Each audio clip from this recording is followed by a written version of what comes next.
C'est la fin de la règle des 10 kilomètres. Plus besoin d'attestation, un vent de liberté pour les Français qui n'ont qu'une envie, partir en vacances. Certains ont d'ailleurs commencé à se projeter sur les congés d'été. Beaucoup de gîtes ou d'hôtels voient les réservations reprendre, comme en Alsace où se trouve Mélina Fachin pour Europe 1.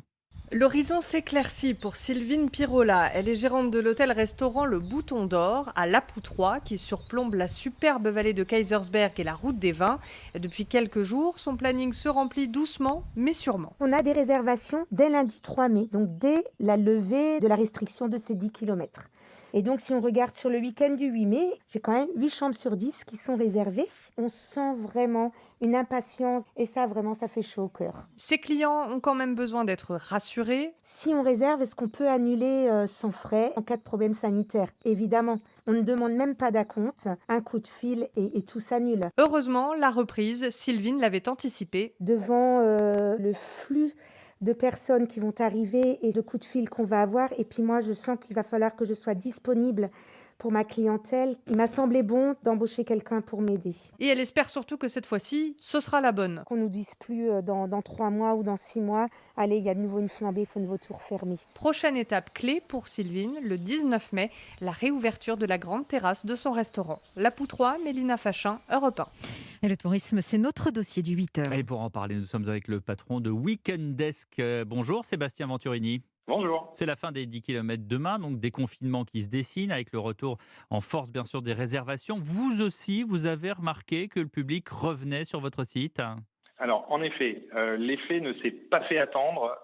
Depuis la levée des restrictions évoquées ces derniers temps, on enregistre une augmentation de 80% des réservations sur la seule journée d'hier. C'est 122% de plus que le même jour la semaine dernière. Donc oui, ça accélère fort. Et quelles sont les destinations qui sont privilégiées? Eh bien, écoutez, sur la destination, tout le territoire est concerné. Si on veut vraiment chercher, on va trouver une différence sur les destinations côtières. Les destinations côtières vont apporter, je pense, beaucoup Hmm. d'inspiration et d'air pour toutes les personnes qui ont été un peu trop bloquées chez eux. Et pour quelle date précisément? Alors là, c'est assez saisissant parce que entre l'avant annonce des levées de restrictions et Ouais. après, on a vu un changement qui a été immédiat.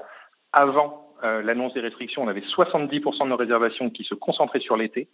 Et depuis l'annonce des levées de restrictions évoquées, on est sur 85% des réservations sur du très court terme.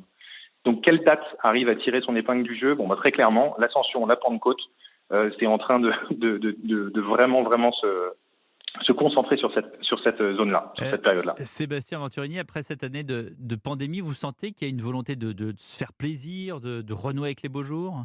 Ah ben, très nettement, Hmm. on a vu là l'émergence aussi d'un nouveau mode, d'un mode de loisir qui sera bien meilleur, à savoir des durées de séjour entre 1 et 3 jours. C'est 80% des réservations. Hmm. Et concernant le pouvoir d'achat, on voit que les gens ont vraiment envie de se faire plus plaisir avec 15% de dépenses en plus. Donc, un peu plus longtemps et un peu plus de bien-être, avec de la gastronomie et du bien-être. Eh ben, c'est très clair. Merci Sébastien Venturini, patron de Weekend Desk, d'avoir été avec nous dans le journal de 8 heures.